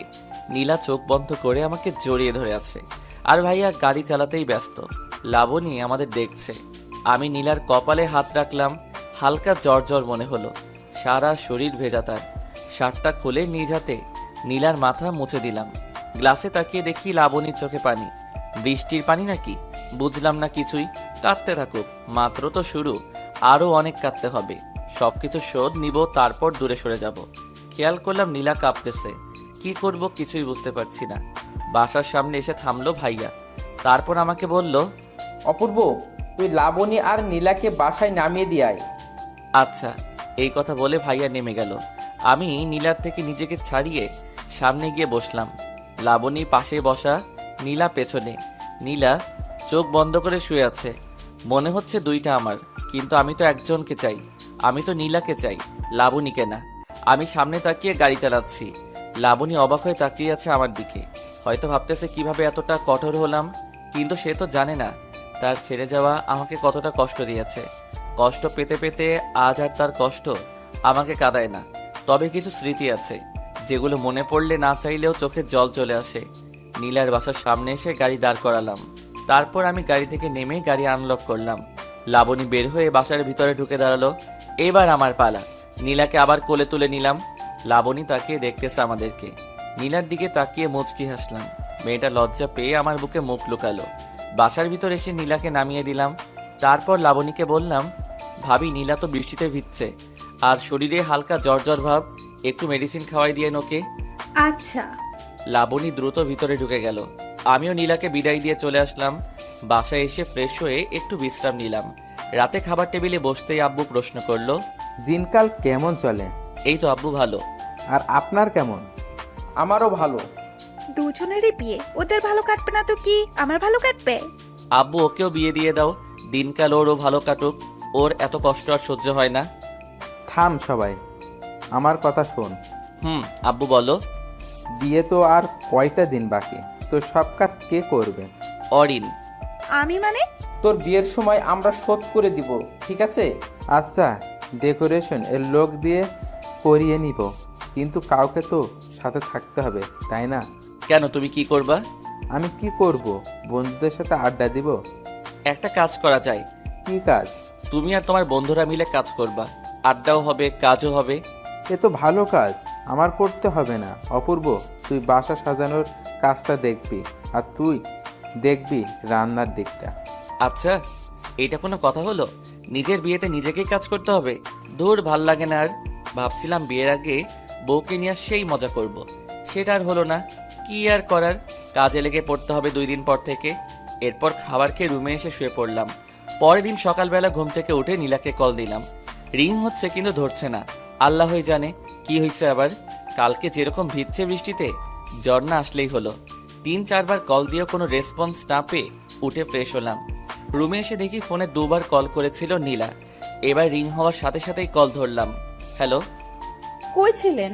এই তো ফ্রেশ হলাম। তুমি কই ছিলে? কল দিছিলাম, ধরনি কেন? আমিও ফ্রেশ হলাম। ও, আজকে দেখা করতে পারবা? পারবো। তোমার জ্বর কমেছে? না, কালকের মতো হালকা, বেশি না। সমস্যা নাই। মেডিসিন নিবা? লাগবো না। যা বলছি করবা। আর দুপুরে নামাজ পড়ে এসে সরাসরি দেখা করব। ঠিক আছে, লেকের ধারে আসবেন। ওকে। বাই। ফোনটা রেখে আবার ঘুম দিলাম, কিন্তু বেশিক্ষণ ঘুমাতে পারলাম না। আম্মু এসে ডেকে গেছে। খাওয়া হয় নাই এখনো, ভালো লাগতেছে না, তাই খাওয়া হয় নাই। ঘড়িতে তাকিয়ে দেখি 12টা 25 বেজে গেছে। আজান দিতেছে, নামাজে যেতে হবে। তাড়াতাড়ি গোসল করে পাঞ্জাবি পরে বের হয়ে গেলাম। নামাজ শেষ করে লেকের ধারে গেলাম। নীলা আসেনি এখনো, বসে আছি একা একা। ক্ষুধা লাগছে প্রচুর। গতকাল রাতে খাইছি, সকাল থেকে কিছু খাওয়া হয়নি। একা একা বসে থাকতে ভালো লাগতেছে না। অপেক্ষা জিনিসটা এত কষ্ট দেয় কেন কে জানে। তবুও ভালো লাগছে নীলাকে নিয়ে রেস্টুরেন্টে যাব। যেই পরিমাণ ক্ষুধা লাগছে তাতে বেশিক্ষণ না খেয়ে থাকলে মরে যাব মনে হয়। আমি ক্ষুধা সহ্য করতে পারি না। বসে বসে পুকুরে ঢিল ছুটতেছি। নীরব পরিবেশ, মানুষ নাই, নাই কোনো কোলাহল। পানিতে ঢিল ছোড়ার সাথে সাথে শব্দ হচ্ছে। হঠাৎ পেছনে তাকিয়ে দূরে নীলাকে দেখলাম। নীলাকে দেখে নিজের অজান্তেই মুখে হাসি ফুটে উঠল। নীলা আমার পাশে এসে বসলো, হাতে একটা ব্যাগ। জানি না কি আছে ব্যাগের ভিতর। আমার কাছেও একটা জিনিস আছে, গাছের পাশে লুকাই রাখছি। পাঞ্জাবির পকেট নাই। কিছুক্ষণ পর নীলা আমাকে বলে উঠল, পাঞ্জাবিতে আপনাকে ভালো লাগতেছে। তোমাকে শাড়িতে ভালো লাগে। আপনার জন্য একটা জিনিস আনছি। সেটা তো দেখতেই পাচ্ছি, কিন্তু জিনিসটা কি? চোখ বন্ধ করেন। মেরে ফেলবা নাকি? আপনি চোখ বন্ধ করেন, নয়তো দিব না। আচ্ছা ঠিক আছে, বন্ধ করলাম। নাকে বিরিয়ানির গন্ধ পাইতেছি। কৌতূহল কাটিয়ে চোখ খুলে ফেললাম। যা ভাবছি তাই, নীলা বিরিয়ানি রান্না করে আনছে। এরপর আমি বললাম, তুমি কেমনে জানলে বিরিয়ানি আমার প্রিয়? আমি জানি তো, আপুকে জিজ্ঞেস করেছিলাম কি রান্না করব, সে বলল বিরিয়ানি, তাই আর কি রান্না করলাম। লাবণী তো জানে আমার বিরিয়ানি পছন্দ। কত শতবার তার সাথে বসে বিরিয়ানি খাইছি, আজকে তার ছোট বোনের সাথে বসে খাবো। এরপর নীলা আমাকে বলে উঠল, নেন খান। আমি খেতে পারবো না। কেন? তুমি খাইয়ে দিবা। আমি পারবো না। তাহলে আমিও খাবো না। ঠিক আছে, হা করুন।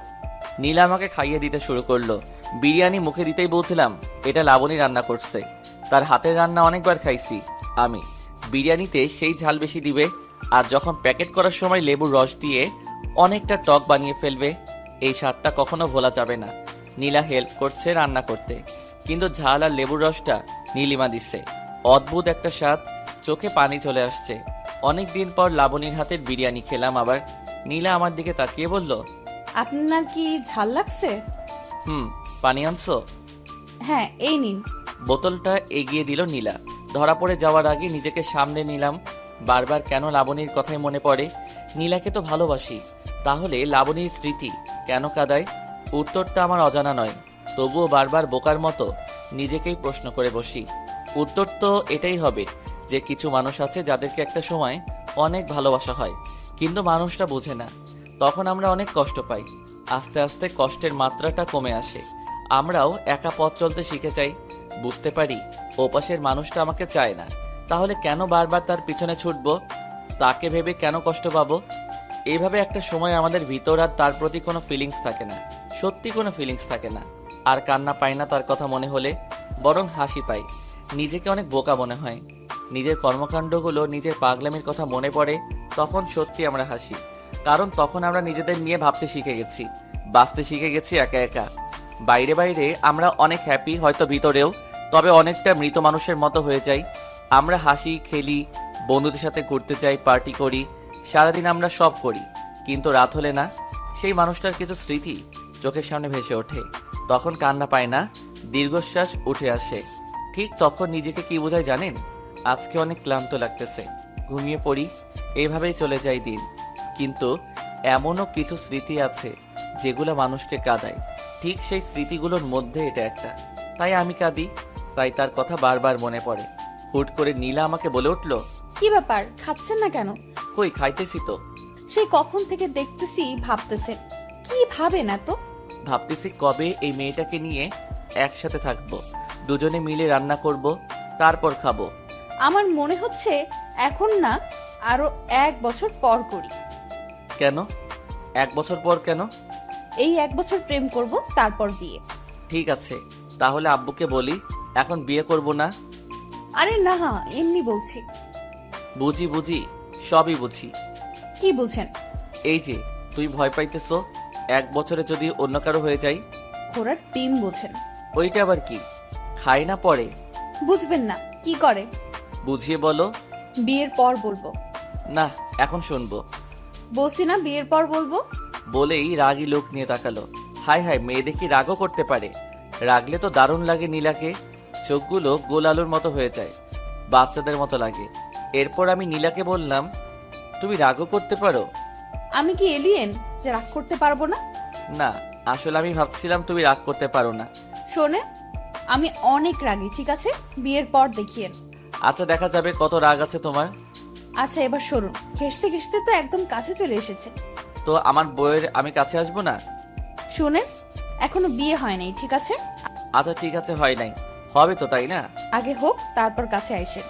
বাহ, কালকে তো এমন ভাবে জড়িয়ে ধরেছিলা যেন আমাদের 5-7 বার বিয়ে হয়েছে, আর আজকে তো চিনতেই পারছো না।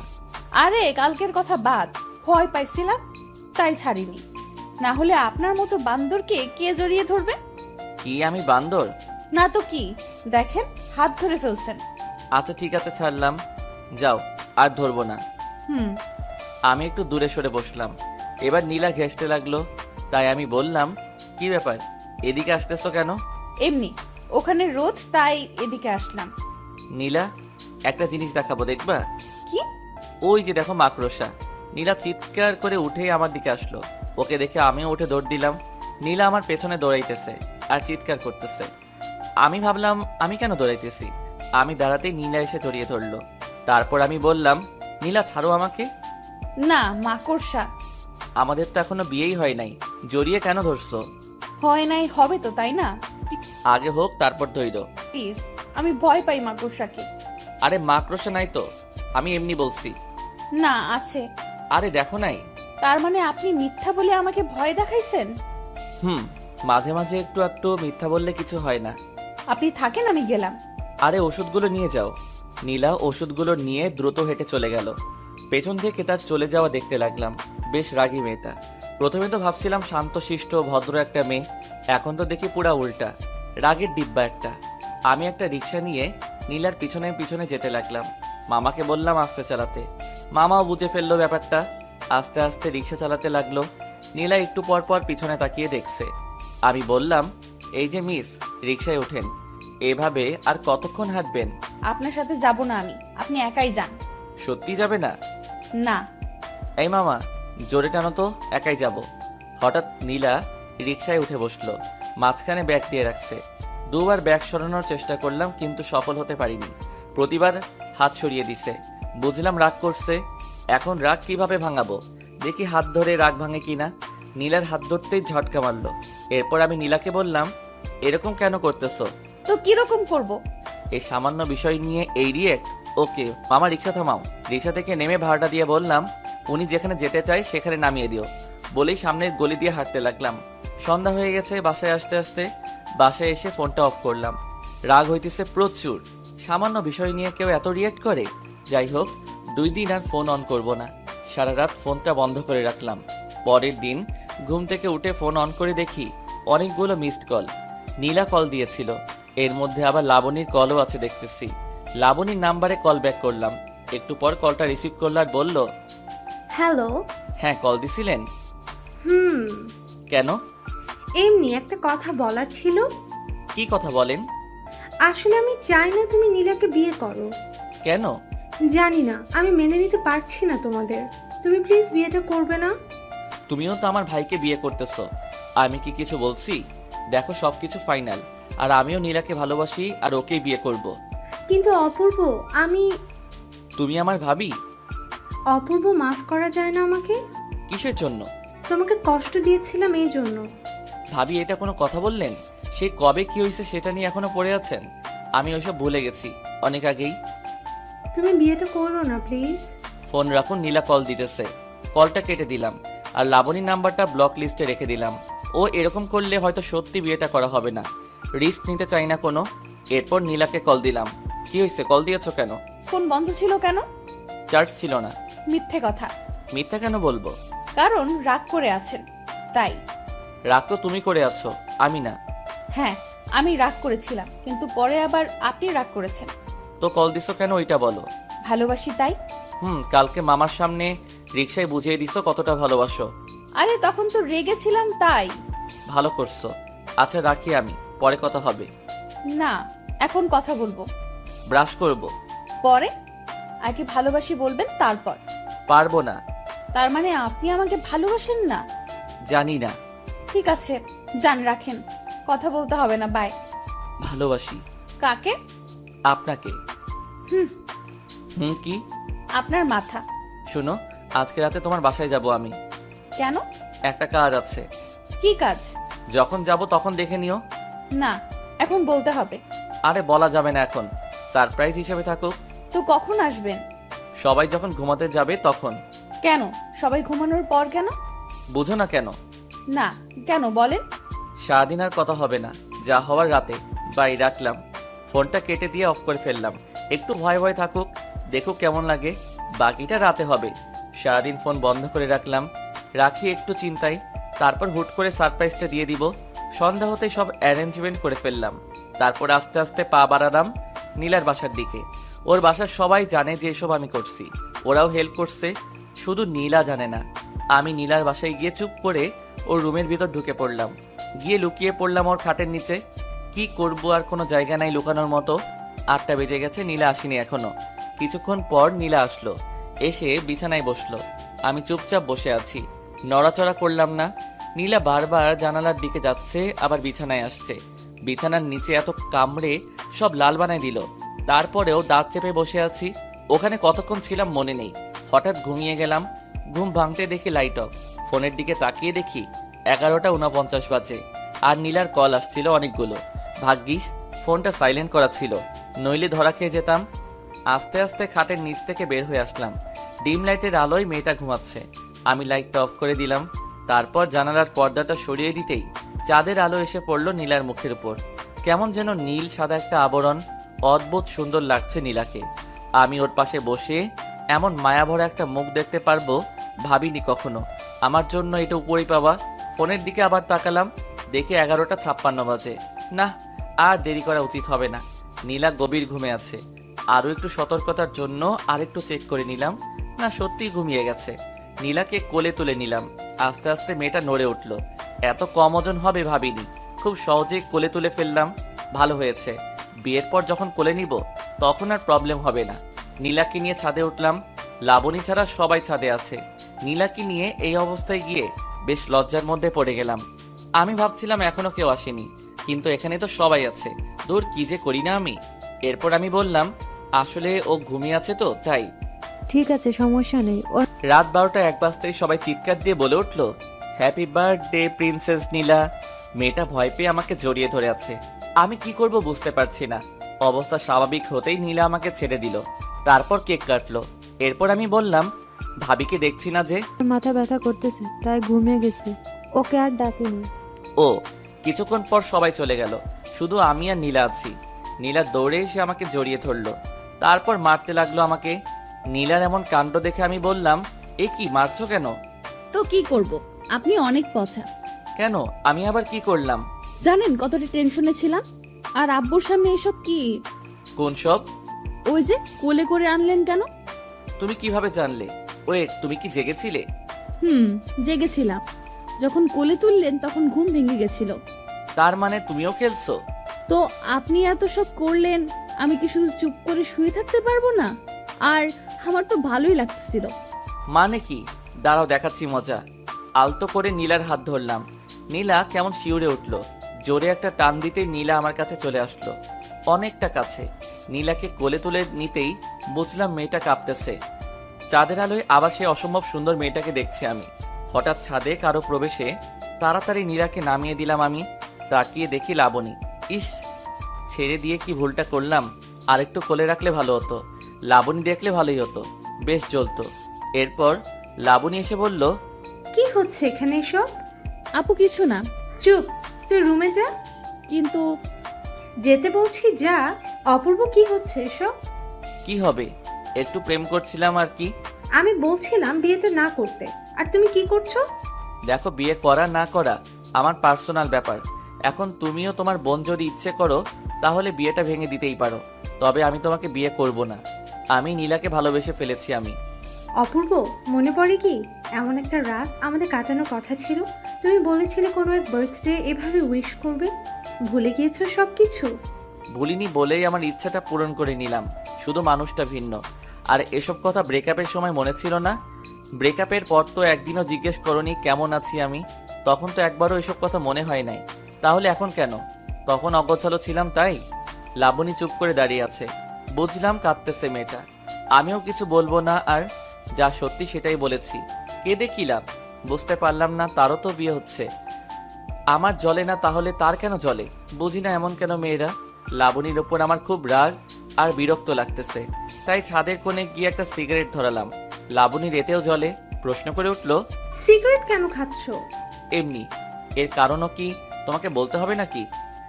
না, এমনি জিজ্ঞেস করলাম। দেখো লাবণী, একটা কথা বলি, আমিও বিয়ে করতেছি আর তুমিও করতেছো, তাহলে সমস্যাটা কোথায়? কই, আমার তো সমস্যা হচ্ছে না। জানি না, কিন্তু তুমি অন্য কারো হয়ে যাচ্ছ, এটা আমি মেনে নিতে পারছি না। তুমি তো বারবার অন্য কারো হয়ে গেছো, আমি কি বলেছি কিছু? অপূর্ব, পুরনো কথা কেন টানছো? কারণ তুমি মনে করিয়ে দিচ্ছ তাই। তোমার প্রত্যেকটা কথা বিষের মতো লাগে আমার। যাই বলো, সেই পুরনো কথাই মনে পড়ে যায়। তুমি প্লিজ আর আমাকে কিছু বলো না। তুমিও বিয়ে করো, আমিও করি। পুরনো সব শেষ এখানেই। আগে যা হয়েছে সব ভুলে যাও, নতুন করে শুরু করো। অপূর্ব, তুমি এসব কি বলছো? যা সত্যি তাই বলছি। আমি আসি এখন। আমি ছাদ থেকে নেমে আসতেই লাবণী কেঁদে উঠল। নিজের ভুলের জন্যই হারিয়ে ফেলছে আজ আমাকে। আজ তার চোখের সামনে অন্য মেয়ের সাথে প্রেম করে বেড়াচ্ছি, আর বিয়েটাও তাকেই করব। সবচেয়ে বড় কথা হলো মেয়েটা তারই বোন। মেনে নিতে কষ্ট তো হবেই, আমিও এটাই চাই। আর জ্বলুক, জ্বলতে জ্বলতে পুড়ে যাক তার হৃদয়, যেমনটা আমার পুড়েছে। নিচে নামতেই নীলা আমার হাত ধরে ফেললো আর বলল, আপু কি বললো? বললো যে রোমান্স একটু কম করতে। ছি, কি বলেন এসব? সত্যি ভাবি, আমার বেশ ভালো। যান এবার গিয়ে শুয়ে পড়ুন। কোথায় শুভ? তোমার রুমে? না, সামনের রুমে। আজকে তোমার সাথে থাকবো। বিয়ের পর থাকেন, এখন যান। নীলা কিছুটা ধাক্কা দিয়ে রুমে পাঠিয়ে দিল আমাকে। দরজা বন্ধ করার আগে বললাম, নীলা একটা পাপ্পি দিয়ে যাও। হবে না। একটা দিবা শুধু? আমি পারবো না। তাহলে আমি করব। না, করতেছি। নীলা আমার ঠোঁটের উপর হাত রেখে একটা কিস করে দৌড়ে পালালো। কি দুষ্টু মেয়ে রে বাবা, একটা কিস করতে বলছি আর কি কিস করলো। এসব বুদ্ধি হুট করে কিভাবে আসে বুঝি না। মেয়েটার সাথে যতই সময় কাটাচ্ছি ততই তার মায়ায় জড়িয়ে যাচ্ছি, তার কাজগুলো মনে রাখার মতোই। আমিও বা কম কিসে, একসাথে দুইটা মেয়েকে হ্যান্ডেল করতে হচ্ছে। লাবণীর কথা উঠে আসতেই বুকের ভিতর চিনচিনে ব্যথা করলো। মনে পড়ে গেল সেই স্মৃতিগুলো, যেগুলো নীলার সাথে কখনো হবে না। এমন কিছু জিনিস আছে যেটা নীলা কখনো করতে পারবে না। প্রত্যেকটা মানুষের আলাদা আলাদা বিশেষত্ব থাকে, যেটা অন্য মানুষের মাঝে থাকে না। তেমনি লাবণীর অনেক জিনিস ছিল যা নীলার মধ্যে নেই। এত কিছু না ভেবে ঘুমিয়ে পড়লাম। ভোর হতেই বাসা থেকে বের হয়ে আসলাম। বিয়ের আগে শ্বশুর বাড়িতে থাকার কথা মানুষ শুনলে খারাপ বলবে, তাই সকাল 8টা বাজতেই নীলা কল দিল। কই আপনি এখন? বাসায়। কেন? চলে গেলেন কেন? আরে বিয়ের আগে শ্বশুর বাড়ি থাকলে মানুষ কি ভাববে, তাই চলে আসলাম। আমি খিচুড়ি রান্না করতে চাইছিলাম আপনার জন্য, আর আপনি চলে আসলেন। এক কাজ করো, তুমি রান্না করে নিয়ে আসো। আজকে তো বের হতেই হবে, শপিং করতে হবে না? আর দুদিন পর বিয়ে। আচ্ছা ঠিক আছে। মেয়ে মানুষ এত সহজে কান্না করে কিভাবে? এই জন্যই হয়তো ছলনা করতে পারে। চোখের জল তাদের অস্ত্র, খুব সহজে বিশ্বাস করানোর জন্য এই চোখের পানি যথেষ্ট, আর কিছু লাগে না। যাই হোক, অবশেষে ফ্রেশ হয়ে খাওয়া দাওয়া করলাম। বাড়িতে প্রচুর ব্যস্ততা, বাড়ি সাজানো হচ্ছে, ডেকোরেশনের লোক এসেছে আজকে। হই হুল্লোড় চিৎকার চেঁচামেচিতে পুরো বাড়ি মাথায় উঠেছে। খাওয়া দাওয়া শেষ করে গাড়ি নিয়ে বের হয়ে পড়লাম আমি আর ভাইয়া। সব শপিং আজকে শেষ করতে হবে, এরপর আর সময় কই। দুজনে বের হয়ে পড়লাম। বাসার সামনে থেকে লাবণী আর নীলাকে নিয়ে নিলাম।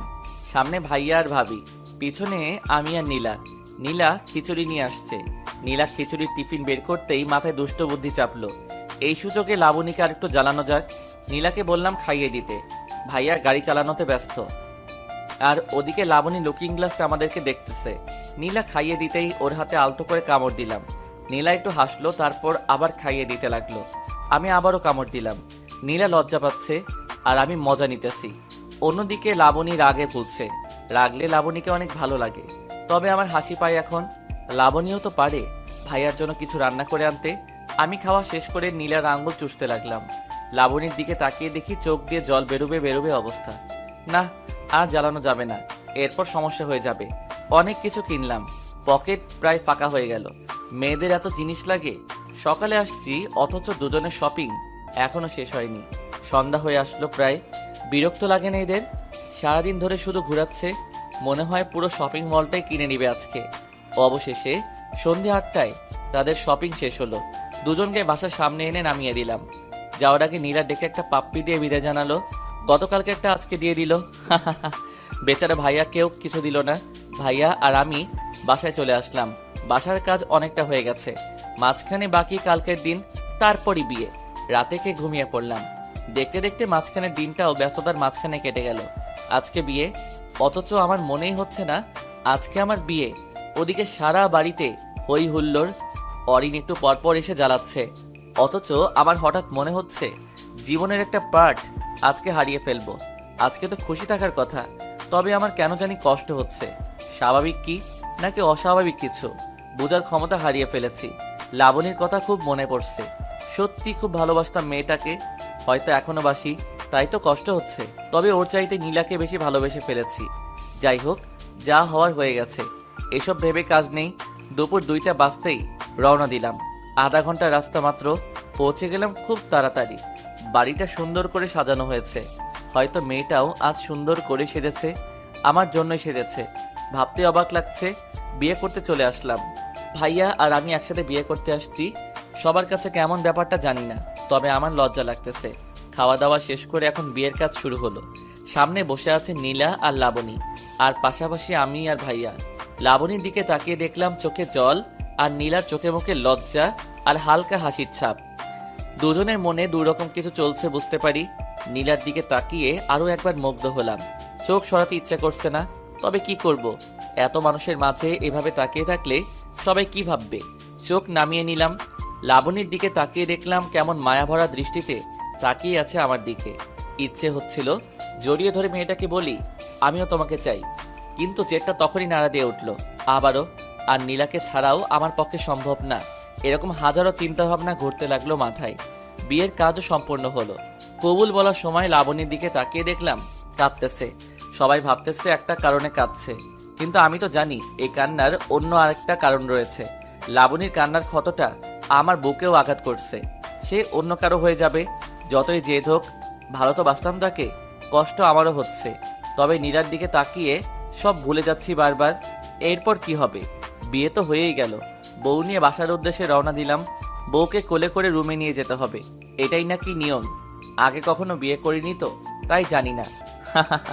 নীলাকে কোলে করে রুমে এসে নামিয়ে দিলাম। সবাই রুমে ঢুকলো, আমি বাহিরে বের হয়ে আসলাম।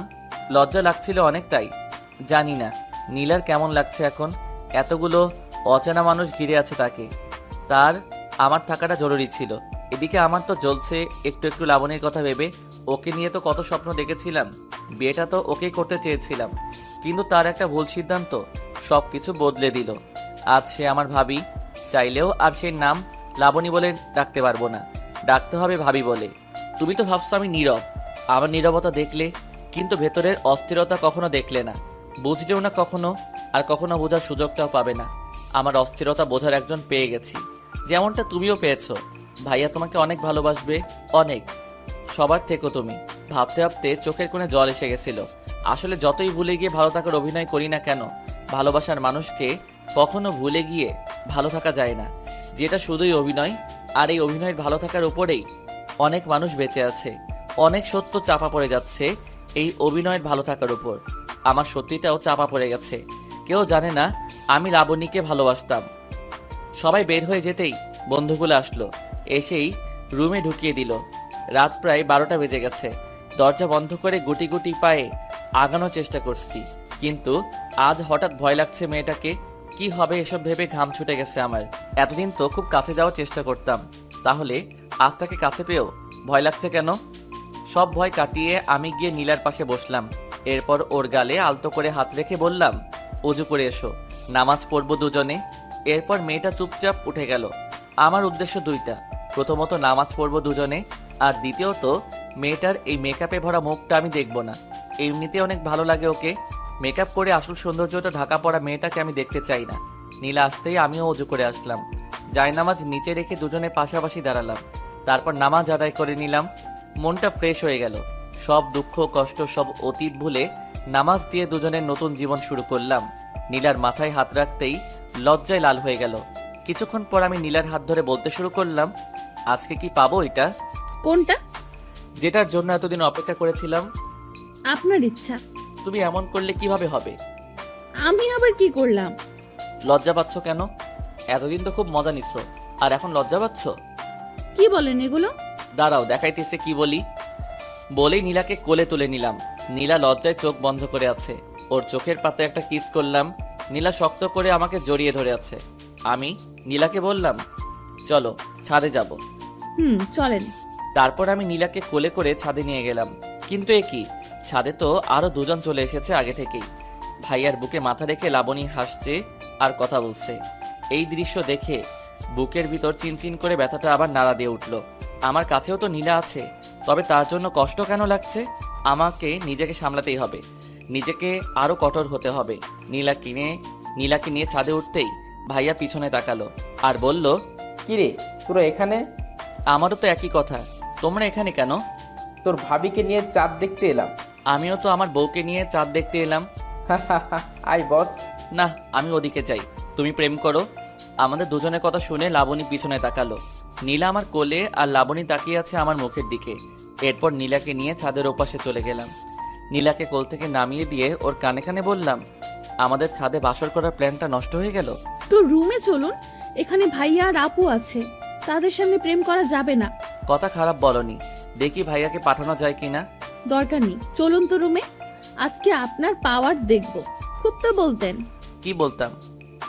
কিছু না, চলুন তো। এবার নীলা এক প্রকার টেনে হিচড়ে আমাকে রুমে নিয়ে আসলো। লাবণী এক সেকেন্ডের জন্য নজর সরায়নি আমার দিক থেকে। মেয়েটার অনেক জ্বলছে হয়তো। তারপর রুমে এসে আমি নীলাকে বললাম, নীলা একটা কথা বলবো। বলো, কি বলবে? নীলা তুমি দাও কিছু, আমি দিব কিছু, তাহলে জন্ম নিবে ছোট্ট একটা শিশু। যা দুষ্টু কোথাকার, মুখে যা আসছে তাই বলছে, লজ্জা করে না আপনার? এরপর আমি রুমের দরজা বন্ধ করে দিলাম। নীলা চুলগুলো ছেড়ে দিল। আমার পছন্দের জিনিস তার এলোমেলো চুলগুলো। আর লোভ সামলাতে পারলাম না, চুলে নিজেকে ডুবিয়ে দিলাম। মাতাল করা গন্ধে পাগল হয়ে গেলাম। নেশার ঘরে আছি আমি। নীলার ঘাড়ে কিস করতেই নীলা আমার পিঠে খামচে ধরলো। নীলাকে ধাক্কা দিয়ে বিছানায় ফেলে দিলাম। তারপর তার কাছে গেলাম। নিঃশ্বাসের শব্দটা আমার এমন মনে হচ্ছে তার হার্টবিটের শব্দটা যেন আমার হৃৎপিণ্ড থেকে বের হচ্ছে। বাকিটা ইতিহাস। কি হয়েছে আমি নিজেও জানি না। বিয়ে করিনি তো তাই বলতে পারলাম না। পরের দিন সকালে নীলাকে পাশে দেখলাম না। প্রতিটা মেয়ের মতো সেও বাসর শেষে গোসল করতে গেছে। মুচকি একটা হাসি দিয়ে ঘুম থেকে উঠলাম। এমন মুচকি হেসে ঘুম থেকে ওঠা মানে আজ সারাদিন ভালো কাটবে। হঠাৎ মাথায় একটা দুষ্টু বুদ্ধি চাপলো। বাথরুমে নক করলাম। নীলা বুঝতে পেরে দরজা খুলে দিল। এরপর ভিতরে ঢুকে যা দেখলাম তা আর বলার দরকার নেই। তারপর একসাথে দুজনে গোসল করে বের হলাম। নীলা একটা কিস করে চলে গেল। বিয়ের প্রথম দিনেই নীলা বাড়িটাকে আপন করে নিয়েছে, এটাই অনেক কিছু। 5 মিনিট পরে নীলা আবার চলে আসলো।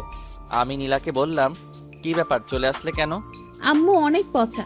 কেন? আম্মু আবার কি করলো? বকা দিছে, বলে আমি রান্নাঘরে কেন এসেছি। আম্মু এমনই, যতদিন সুস্থ আছে ততদিন তোমাকে কাজ করতে দিবে না, কিন্তু তুমি আম্মুর কাজে হেল্প করবে, তার সাথে সাথে থাকবে, আম্মু আব্বুর দেখাশোনা করবে, তাহলে তোমাকে সবাই ভালো জানবে। আর এটা তোমাকে নিয়ে আমার গর্ব, কারণ প্রতিটা স্বামী চায় তার স্ত্রীর নামে ভালো কিছু শুনতে। আচ্ছা ঠিক আছে, করব। নীলা একটা গান শোনাবো তোমাকে, শুনবে? শুনবো শোনা। তারপর আমি নীলাকে গান শোনালাম। গানটা ছিল এমন: তোমায় দেখলে মনে হয় তোমার পেটে আমার বাচ্চা, আব্বু আব্বু কয় বুঝি, আব্বু আব্বু কয়। ঢং দেখে বাঁচি না। তারপর সকালে নাস্তা করতে চলে গেলাম।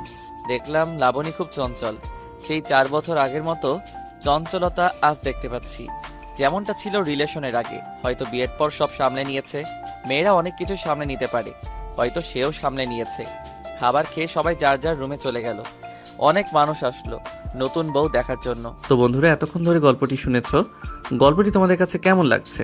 যদি গল্পটি ভালো লেগে থাকে এবং এ ধরনের গল্প আরও শুনতে পছন্দ করো, তাহলে এক্ষুনি নিচে থাকা সাবস্ক্রাইব বাটনটি টিপে আমাদের পরিবারের একজন সদস্য হয়ে যাও এবং গল্পটি কন্টিনিউ করো। আর হ্যাঁ, একটি সুন্দর কমেন্ট করতে কিন্তু ভুলবে না।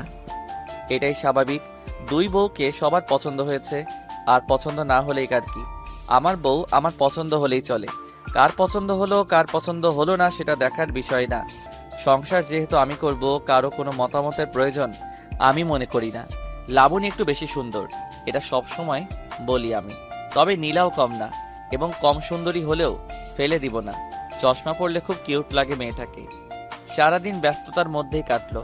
নীলার বাসা থেকে লোকজন আসলো, তাদের দেখাশোনা সব তো আমাদের করতে হবে। সন্ধ্যা হতেই ওদের বাড়িতে চলে গেলাম। নীলাদের বাড়িতে গিয়ে দেখি নীলার সব কাজিনরা একসাথে গোল হয়ে বসে আড্ডা দিতেছে। আমাদেরকে দেখে সবাই এগিয়ে আসলো। গতকাল এত ব্যস্ত সময় গেছে, কারোর সাথে পরিচিত হতে পারিনি, আজকে পরিচয় হয়ে যাবে, সমস্যা নাই। নীলা আমার হাত ধরে ঘরে নিয়ে গেল। বিয়ের প্রথম দিনগুলোর মতো যদি সবসময় হতো, তাহলে কখনো সংসারে দুঃখ থাকতো না। ঘরে ঢুকে শাশুড়ি মাকে সালাম করলাম, ভাইয়াও করলো। তারপর যার যার মতো নিজেদের রুমে চলে গেলাম। নিজেদের রুম বলতে আমি নীলার রুমে, ভাইয়া ভাবি রুমে চলে গেলাম। মেয়েদের ঘরগুলো এত গোছালো হয় কেন? তবে নীলার রুমে একটা জিনিস অবাক করার মতো, যা অন্য মেয়েদের রুমে থাকবেই, অথচ নীলার রুমে নেই। বুঝতে পারছেন? কসমেটিক্সের কথা বলছিলাম। খুব বেশি কিছু নেই, 2-1টা। যেখানে অন্য মেয়েদের রুমে 1 বস্তার চাইতে বেশি হবে, সেখানে নীলার রুমে কিছুই নেই। যাই হোক না কেন, না থাকাটাই আমার জন্য ভালো, কারণ টাকা বেঁচে যাবে।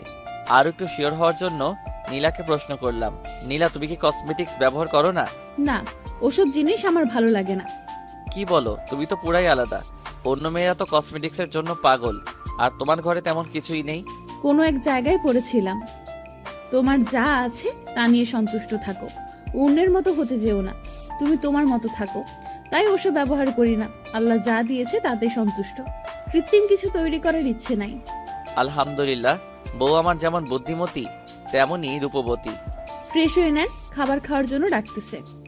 আচ্ছা, ফ্রেশ হয়ে এসে খাবার খেতে গেলাম। সবাই একসাথে খাওয়া দাওয়ার পর আমাদেরকে ধরে নিয়ে গেল ছাদে। সব কলেজে পড়ুয়া ছেলে মেয়ে, কয়েকটা স্কুলে পড়ে, সবার সাথে পরিচিত হলাম। তারপর শুরু হলো খেলা। তারা ডেয়ার দিবে, আর সেটা আমরা করতে হবে। কি একটা ঝামেলায় পড়লাম বলুন তো। এখন যদি ডেয়ার দেয় ছাদ থেকে লাফ দিতে হবে, তাহলে কি হবে? সবে মাত্র 1 দিন হলো বিয়ে করলাম, কিন্তু তেমন কোনো ডেয়ার পেলাম না, বরং লাবণীকে জ্বালানোর মতো একটা ডেয়ার পেলাম। আমার ডেয়ারটা হলো নিজের বউকে লিপ কিস করা।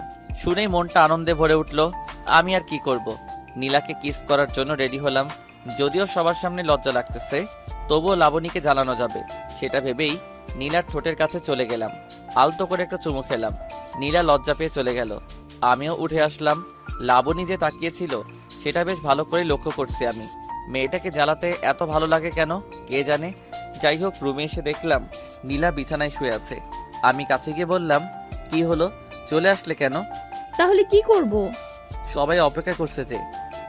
আমি যাব না আর। ছি ছি, লজ্জা লাগছে আমার। লজ্জা কেন লাগছে? আপনি তখন কি করলেন? কি করছি? জানেন না কি করছেন? না তো, কি করছি? দাঁড়ান দেখাচ্ছি। এবার নীলা আমাকে কিস করে বলল, এটা কি করছেন? যান এখন ওদের কাছে। যাব না। তো কি করবেন? বউয়ের সাথে থাকবো, আর কি করব। খুব আসছে বউয়ের সাথে থাকবে। বউ নেই আপনার, আপনি সিঙ্গেল, ঠিক আছে? বিবাহিত সিঙ্গেল। হঠাৎ ফোনটা বেজে উঠতেই দেখি লাবণী কল করেছে। আমি কেটে দিলাম। আবারও কল করেছে, আমি কেটে দিয়েছি। পরের বার ধরলাম। হ্যালো। এখনই ছাদে আসো, তোমার সাথে কথা আছে আমার। কেন, কি কথা? আসো বলতেছি। নীলা, আমি ছাদ থেকে আসতেছি, তুমি থাকো। আচ্ছা। লাবণীর আবার আমার সাথে কি কথা থাকতে পারে? দেখি ছাদে গিয়ে কি বলে। মেয়েটা ভালোই জ্বলতেছে। হায় রে এক্স, তোরে জ্বালাইতে জ্বালাইতে আমার জীবনটা শেষ। ছাদে গিয়ে দেখি সবাই চলে গেছে। লাবণী ছাদের এক কোণে দাঁড়িয়ে আছে। আমি বেশ অবাক হলাম, এত তাড়াতাড়ি সবাই চলে গেল কেন? নাকি তাড়িয়ে দেওয়া হয়েছে? কে জানে কি হয়েছে। তবে যাই হোক না কেন, এসব লাবণী করেছে এটা শিওর। আমি লাবণীর পিছনে গিয়ে দাঁড়ালাম। তারপর বললাম, ভাবি ডেকেছেন? অপূর্ব, আমি তোমার ভাবি না? একদিন হয়েছে বিয়ে হয়েছে, আজকে এসব কি বলেন? দেখো অপূর্ব, ফাইজলামি বাদ দাও, একটু সিরিয়াস হও। ঠিক আছে, বলেন কি বলবেন। আমাকে নিয়ে পালাতে পারবে? আমি লাবণীর এই কথা শুনে বেশ অবাক হলাম। বিয়ের পর সে কেন আমার সাথে পালাতে যাচ্ছে? তার বর আছে, আর সে বিয়ের 10 দিন আগে আমাকে বুঝিয়ে বললে হয়তো আমি বুঝতাম, কিন্তু বিয়ের পর কেন সে এই কথাটা বলল, এটা আমি মেনে নিতে পারছি না। এসব কখনো সম্ভব না। আমি নীলাকে ভালোবেসে ফেলেছি, তাকে আমি আমার হৃদয়ে জায়গা দিয়ে দিয়েছি। আমি লাবণীকে নিয়ে পালিয়ে গেলাম। তাছাড়া ভাইয়ার কি হবে পরে? পরিবারের সবার কাছে আমাকে ছোট হতে হবে, এটা কখনো সম্ভব নয়। কি হলো, চুপ করে আছো কেন? আমার কথার উত্তর দাও। দেখো লাবণী, তুমি যা বলছো তা ঠিক নয়। কারণ তুমি বিয়ের 10 দিন আগে বললেও আমি তোমাকে নিয়ে পালিয়ে যেতাম, কিন্তু এখন আর সম্ভব না। একটা জিনিস চিন্তা করো, আমার ভাইয়া তোমার স্বামী, তোমার বোন আমার স্ত্রী, তাহলে কিভাবে আমি তোমাকে নিয়ে পালিয়ে যাব বলো? এটা আমি পারবো না। শুধু এটুকু বলবো, তুমি ভালো থেকো। অপূর্ব, তুমি আমাকে ভালো থাকতে দিচ্ছ? যখনই তোমাকে ভুলে থাকতে চাই তখনই আমার সামনে চলে আসো। তাহলে কিভাবে ভালো থাকবো আমি? নীলার সাথে এমন কিছু করো যা আমাকে আমার অতীত মনে করিয়ে দেয়। খুব কষ্ট হয়, তুমি বুঝো না? তো এখন কি করতে হবে বলো? কি করলে তুমি ভাইয়াকে নিয়ে সুখে থাকতে পারবে বলো? পালাতে তো পারবো না, তাই না? কখনো সম্ভব না। তাহলে তুমি এই শহর ছেড়ে নীলাকে নিয়ে ঢাকা চলে যাও। যেখানে তুমি থাকো সেখানে নিয়ে যাও নীলাকে। কিন্তু আমি নীলাকে নিয়ে গেলে আব্বু আম্মুর দেখাশোনা করবে কে? আমি করব। তুমি জানো আমি কেমন মেয়ে, কখনো কষ্ট পেতে দিব না আব্বু আম্মুকে। ঠিক আছে, ভালো থেকো। তুমি যা চাইবে তাই হবে। আর মাফ করে দিও এতদিন জ্বালানোর জন্য। আমাকেও তুমি মাফ করে দিও। সেদিন যদি ব্রেকআপ না করতাম তাহলে আজ এখানে দাঁড়াতে হতো না। নিজের মনকে অনেকবার প্রশ্ন করলাম, সেদিন এমন কেন করলাম, কিন্তু কোনো উত্তর পাইনি। হইছে, বাদ দাও এসব, আমি যাচ্ছি। এই বলে ছাদ থেকে চলে আসলাম। ভীষণ কান্না পাচ্ছে মেয়েটার কথা শুনে। খুব ভালোবাসতাম মেয়েটাকে। সারাদিন যাই করি না কেন, দিন শেষে ভাবতাম মেয়েটা ঠিক আছে তো। কেটে গেল আরো কয়েকটা দিন। গতকালকে বিয়ের সব ঝামেলা শেষ হয়েছে। ভাবছি আজ সন্ধ্যায় ঢাকায় চলে যাব। কাউকে কিছু বলিনি, এমনকি নীলাও জানে না। এই কয়দিনে লাবণীকে আর ডিস্টার্ব করিনি, সবকিছু চুপচাপ। আজ সকালে খাবার টেবিলে সবাই যখন খেতে বসলো, তখন আব্বুকে বললাম, আব্বু আমাকে ঢাকা যেতে হবে। কেন? আমার ছুটি শেষ তাই। কিন্তু আরো কয়েকদিন তো বাকি ছিল। হ্যাঁ, জরুরি কাজ পড়ে গেছে তাই যেতে হবে। আমি ভাবছিলাম তুই আমার জায়গা নিজে কাজ করবি। আব্বু ভাইয়া আছে, ভাইয়া করবে, আমাকে যেতেই হবে। আচ্ছা যা, আমি আর কি বলবো। তা বৌমাকে নিয়ে যাবি না রেখে যাবি? নিয়ে যাব ভাবছি, এখন তোমরা যা বলবা তাই হবে। নিয়ে যাওয়াটা ভালো হবে। তুই সেখানে একা থাকবি, এখানে বৌমা একা থাকবে। তার চাইতে নিয়ে যা, সেটাই ভালো হবে। আচ্ছা ঠিক আছে আব্বু। কবে যাবি ভাইয়া? এই তো আজকে সন্ধ্যায়। ও, লক্ষ্য করলাম নীলা আর লাবণী আমার দিকে তাকিয়ে আছে। নীলা আমার কথায় অবাক হওয়ার কথা, কারণ নীলা কিছুই জানে না। তবে লাবণী কি ভাবতেছে সেটাও আমি জানি। লাবণী ভাবতেছে ছেলেটাকে আমি বললাম আর ও সব মেনে নিল। আসলে আমি এমনই। ও এই পর্যন্ত যত করেছে সব আবদারগুলো আমি রেখেছি, শুধু অন্যায় আবদারগুলো বাদে। সন্ধ্যা হলেই ফিরে যাব ঢাকায়, আর থাকবো না এখানে, রেখে যাব সব স্মৃতি। রুমে আসতেই নীলা আমাকে বলল, আমরা কেন যাব? এখানে তো ভালো আছি। সবাই একসাথে কত আনন্দ করি, কত মজা হয় সবার সাথে থাকতে। আমি নীলার হাতটা ধরে একটা চুমু খেয়ে বললাম, নীলা আমাদের ঢাকা যাওয়াটা খুব দরকার, তুমি না করো না প্লিজ। ঠিক আছে, সব আপনার ইচ্ছা। লাবণীর সাথে সারাদিনে আর দেখা হয়নি, হয়তো আর কথা হবে না। সন্ধ্যা হয়ে গেছে, সবকিছু গুছিয়ে নিয়েছি, এবার রওনা দিতে হবে। আজই শেষ হবে লাবণী নামক কালো অধ্যায়টা। তার কথাতেই লাবণীর চোখে স্পষ্ট পানি দেখতে পাচ্ছি আমি। কেউ বুঝতে না পারলেও আমি অন্তত বুঝি সে চোখের জল লুকিয়ে রাখার চেষ্টা করছে। কোনো এক কারণে আজ আমার হৃদয়টা ক্ষতবিক্ষত, পরাজিত সৈনিকের মতো আত্মসমর্পণ করে নিয়েছি। আজ মনে হচ্ছে লাবণীকে বিয়ে করে নিলেও পারতাম। মেয়েটাকে ভালোবাসতাম খুব, গাড়ি ছেড়ে দিয়েছে, চলতে লাগলো আপন মনে আপন ঠিকানায়। চোখের সামনের মানুষগুলো দূরে সরে যাচ্ছে, স্পষ্ট হয়ে যাচ্ছে সবকিছু। নীলা আমার কাঁধে মাথা রেখে চোখ বন্ধ করে আছে। মেয়েটা নিষ্পাপ, তাই তো তার ভালোবাসা রক্ষা করতে চলে আসলাম লাবণী নামক অন্ধকার জগৎ থেকে। সত্যি আজ থেকে শেষ হয়ে গেল লাবণী নামক অন্ধকার জগৎটা। এক্স নামক কালো ছায়াটা আর পারবে না অন্ধকার করতে আমাদের জীবন। তবুও সে ছিল, আছে আর থাকবে ভাবি হয়ে। তার কথা ভেবে লাভ নাই। সময় নিজের আপন গতিতে চলে, আর অপূর্ব সেই সময়কে প্রাধান্য দিয়ে যুগের সাথে তাল মিলিয়ে চলতে পছন্দ করে। সো অতীত ব্রেকআপ। এতদিন লাবণীর কারণে নীলাকে খুব ভালোবাসতে পারিনি। এখন আর কোনো সমস্যা নাই। জগৎটা শুধু আমার আর নীলার। হারিয়ে যাব দুজন দুজনার মাঝে। অবশেষে ঢাকায় পৌঁছে গেলাম। বাসায় আসার পর নীলা আমাকে বলল, এই যে অপূর্ব, বলো। আজ দেখবো তোমার কত জোর। মানে? বুঝো না, ফিডার খাও। এই কথাটা বলে নীলা আমাকে ধাক্কা দিয়ে খাটের উপর ফেলে দিল। এরপর আমাকে খাটের উপর ফেলে দিয়ে জড়িয়ে ধরলো। আমি নীলাকে বললাম, এই কি করছো? দেখো না তুমি কি করছি। কি? আজকে তোমাকে এত আদর করব, কোনো ঘাটতি রাখবো না। ও আচ্ছা তাই? হুম। এই বলে আরো জোরে চেপে ধরলো আমায়, আর চুমু খেতে লাগলো নীলা। আর নিজেকে কন্ট্রোল করতে পারলাম না। আমিও নিচে থেকে উঠে নীলাকে চেপে ধরলাম। এতক্ষণ নীলা উপরে আর আমি নিচে ছিলাম। এরপর নীলা আমাকে বলল, এই কি করছো? তুমি যেটা করছো আমিও তাই করছি। লজ্জায় লাল হয়ে গেছে নীলা। এবার আমিও চুমু খেতে শুরু করলাম। এইভাবে চুমু খাবার পর চলে গেলাম অন্য জগতে, যেই জগতে আমি আর নীলা ছাড়া কেউ নেই। এরপর কি হলো তা আমি নিজেও জানি না। লাবণীর কথা এখন আর মনে পড়ে না। নীলাই আমার সব, আর কিছুই চাই না এই জীবনে। দীর্ঘ 2 বছর পর আজ আমাদের ঘর আলোকিত করে এসেছে এক রাজকন্যা। আমি জানি আমি কোনো রাজা নই, কিন্তু আমি রাজা না হলেও আমার ঘরে এক রানী ও রাজকন্যা রয়েছে। ভাইয়ারও একটা ছেলে সন্তান হয়েছে। তবে এই 2 বছরে একদিনের জন্য বাড়িতে যাওয়া হয়নি। আব্বু আম্মু এসে আমাদের দেখে গেছে। আমি আমার মামনিটার নাম দিয়েছিলাম ফারিহা সুলতানা নিশি। নীলার নামের সাথে নামটা মিলিয়ে রেখেছিলাম। এইভাবে দিন কাটতেছে। সব মিলিয়ে খুব ভালো আছি। দোয়া করবেন সবাই যেন সারা জীবন দুজন দুজনকে ভালোবেসে একই সাথে থাকতে পারি। ভুল ত্রুটি ক্ষমার দৃষ্টিতে দেখবেন। ভালো লাগলে লাইক কমেন্ট করে সাথে থাকবেন। আপনাদের মতামত পেলে দ্রুত নতুন গল্প শুরু করব।